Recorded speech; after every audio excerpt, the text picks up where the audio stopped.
नमस्कार. मी उल्हास. माझ्या यूट्यूब विचारपीठावरती आपले मनपूर्वक स्वागत. मित्रांनो, आज महाराष्ट्रामध्ये कुणाल कामरा आणि त्या व्यक्तीने केलेलं जे विडंबन आहे किंवा काव्य आहे किंवा हिंदी गीतामध्ये त्याने कसेही बसवलेले जे शब्द आहेत आणि त्याच्यामुळे जो काय गदारोळ महाराष्ट्रभर पसरलेला आहे, या संदर्भात आपण आज चर्चा करणार आहोत. गेले 2-4 दिवस झाले याच्यावरती खूप काही चर्चा भारतभर सुरू आहे, चालू आहे आणि याच्यामध्ये विशेषतः कुणाल कामराला समर्थन मिळत आहे. ठीक आहे, अभिव्यक्ती स्वातंत्र्य आहे. प्रत्येकाला भारतीय संविधानाने विचार करण्याचं, बोलण्याचं, संचार करण्याचं स्वातंत्र्य दिलेलं आहे. परंतु स्वातंत्र्याचा व्यभिचार होता कामा नये, अशा पद्धतीचा जो महत्त्वाचा विचार आहे तोही चर्चेला जात आहे. महाराष्ट्रभर त्याच्यावरती बोललं जात आहे. आता हे जे शब्द आहेत जे कुणाल कामरांनी हिंदी गीतामध्ये टाकलेले आहेत, ऑटो रिक्षा, दाढीवाला आणि आणखीन काही, हे सगळे शब्द आणि याची उत्पत्ती खऱ्या अर्थाने 2022 नंतरनं झाली, जेव्हा एकनाथजी शिंदेंनी शिवसेनेमधून बंड केलं आणि 40 आमदार घेऊन ते भाजपामध्ये गेले आणि भाजपामध्ये गेल्यानंतर ना त्यांना त्या ठिकाणी मुख्यमंत्रीपदी बसवण्यात आलं.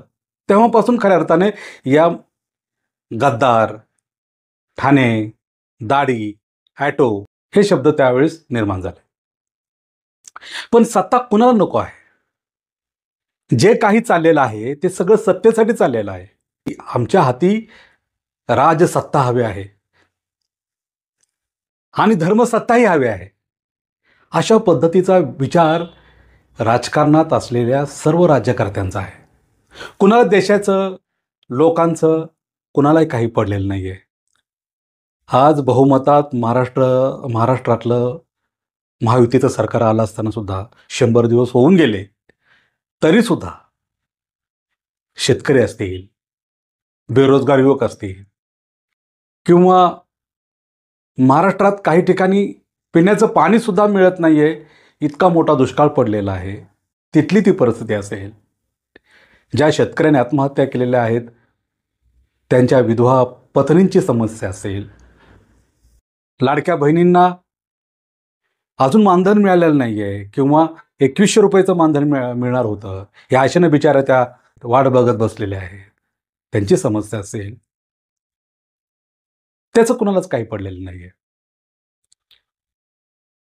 कराय गेले गणपती आणि झाला मारुती, अशी एकंदरीत महाराष्ट्राची अवस्था झालेली आहे. कुणाल कामरा बोलायला गेला, त्याचा तो व्यवसाय आहे. आता ते विडंबन की काय, याच्यावरती सध्या महाराष्ट्रात चर्चा आहे. आणि खरं तर ते विडंबन नाही आहे, मी तर म्हणेल ती एक टिंगल आहे आणि ती एक व्यक्तिगत पातळीवरती केलेली टिंगल आहे. आम्हाला पखयात्र्यांच्या विडंबनातून किंवा पु ल देशपांड्यांच्या विडंबन काव्यातून किंवा लेखनातून प्रबोधन दिसून आलेलं आहे. विडंबन म्हणजे काय? एखाद्या आपल्या साहित्यातून, आपल्या शब्दातून एखाद्या व्यंगावरती विचार व्यक्त करत असताना ज्याच्यावरती आपण व्यंग करतोय किंवा विडंबन करतोय त्याला न दुखवता त्याला हसवत केलेलं प्रबोधन म्हणजे विडंबन. पण कुणाल कामरा यांनी जे काय त्याच्या कवितेमध्ये किंवा त्याच्या गाण्यामध्ये जे काही शब्द टाकले, तो एक टिंगलीचा भाग असू शकतो, याच्यावरती सेपरेट चर्चा होऊ शकेल. परंतु अशा गोष्टींना सुद्धा राज्यकर्त्यांनी मोठ्या मनानं स्वीकारायला हवं आहे. पण तसं होत नाहीये. महाराष्ट्रातील आणि इतर राज्यातील कार्यकर्त्यांनी आपल्या नेत्याला देवाच्या स्थानी बसवलेला आहे. आमचा नेता म्हणजे आमचं श्रद्धास्थान आहे, आमचा नेता म्हणजे आमचं विचारपीठ आहे, आमचा नेता म्हणजे आमचा आदर्श आहे, आमचा नेता म्हणजे आमचा देव आहे, अशा संकल्पनेमध्ये इथले कार्यकर्ते असल्यामुळे झालं असं की जर आपल्या नेत्यांवरती जर कोण टीका करत असेल, व्यंग करत असेल किंवा टिंगल टवाळी करत असेल तर कार्यकर्ता खपून घेत नाही आणि मग त्या कार्यकर्त्याचं रूपांतर तोडाफोडीत होतं, जसा त्या कुणाल कामराचा स्टुडिओ फोडला. आता हे आपल्या संविधानाला मान्य आहे का? अजिबात नाही. आता तो कामरा म्हणतोय की मला संविधानानं बोलण्याचा अधिकार दिलेला आहे. एकीकडे कार्यकर्त्यांनी स्टुडिओ फोडलेला आहे. जेव्हा जेव्हा म्हणजे सोयीसाठीच भारतीय संविधान वापरायचं का, हा पण एक महत्त्वाचा मुद्दा आहे. संविधानाचा वापर सुद्धा योग्य अशा पद्धतीनेच करायला हवा आहे. डॉक्टर आंबेडकर म्हणाले होते की आम्ही खूप परिश्रमाने आणि कष्टाने या देशाचं संविधान लिहिलेलं आहे. ते चालवणारे लोक जर चांगले असतील, चांगल्या विचाराचे असतील तर ते संविधान अजून काही काळ टिकेल. परंतु चालवणारे लोक, राज्यकर्ते नालायक असतील, भ्रष्टाचारी असतील तर ते देशाचं संविधान कोलमडल्याशिवाय राहणार नाही. खरं तर त्या संविधानाची अवस्था काय झालेली आहे हे मात्र आपण उघड्या डोळ्याने आपण पाहतो आहे. त्याचा मुद्दा फारच वेगळा आहे. आता संविधानच बदलण्याची भाषाही होत आहे. तर कार्यकर्त्यांनी आपल्या नेत्याला देवाच्या ठिकाणी नेऊन ठेवल्यामुळे किंवा व्यक्तिपूजा जास्त वाढल्यामुळे आज हे अनर्थ घडत आहेत आणि म्हणून राज्यकर्त्यांनी, पुढाऱ्यांनी, नेत्यांनी आपल्या कार्यकर्त्यांना विज्ञानवादी बनवणं गरजेचं आहे. व्यक्तिपूजेतून बाहेर काढून त्यांना विचार देणं गरजेचं आहे. एका विनोदानं किंवा एका विडंबनानं किंवा एका टिंगल टवाळीमुळे आज महाराष्ट्रातली शांतता भंग झालेली आहे. याच्यापेक्षा वेदना महाराष्ट्रातल्या खूप मोठ्या आहेत की ज्या वेदनांवरती बोलणं गरजेचं आहे. आता हा विनोद राहू त्या बाजूला. आता महाराष्ट्रातल्या सामाजिक, सांस्कृतिक, शैक्षणिक, आर्थिक या वेदनांवरती विचार होणं गरजेचं आहे.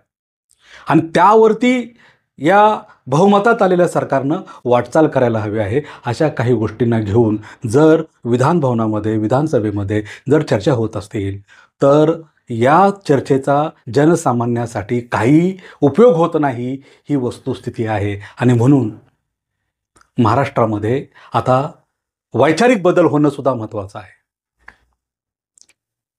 महाराष्ट्र हा तसा प्रचंड आर्थिक प्रगती केलेलं राज्य आहे. भारताच्या GDP मध्ये 14 ते 15% आपल्या GDP मध्ये महाराष्ट्राचा वाटा आहे. सहकार चळवळ, महाराष्ट्रातली शेती चळवळ फार मोठी आहे. कापूस असेल, सोयाबीन असेल, साखर असेल, उत्पादन करणारं महाराष्ट्र राज्य भारतामध्ये फार मोठं आर्थिक आणि सामाजिक योगदान देणार आहे. पण या महाराष्ट्राची अवस्था जर गेले 100 दिवस झाले जर आर्थिक किंवा सामाजिक प्रगतीकडे जात नसेल, लोकांच्या, जनतेच्या ज्या सुधारणेकडे जात नसेल तर महाराष्ट्राची अधोगती व्हायला जास्त वेळ लागणार नाही आहे. खरं तर महाराष्ट्र एवढा जपानसुद्धा देश आहे. महाराष्ट्राची लोकसंख्या 13 कोटी आहे.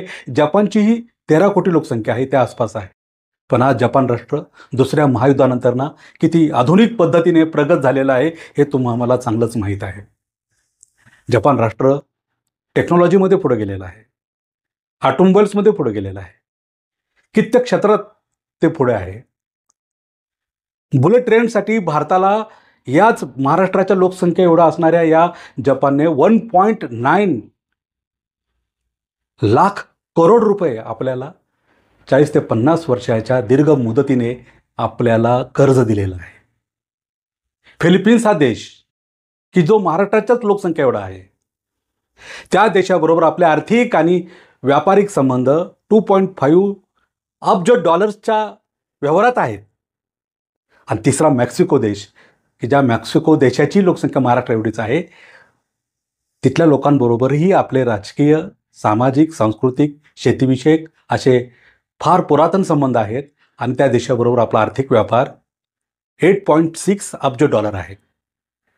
विचार करा, आज महाराष्ट्र जपान, फिलिपिन्स, मेक्सिको अशा लोकसंख्येमध्ये बसणारा हा महाराष्ट्र आहे.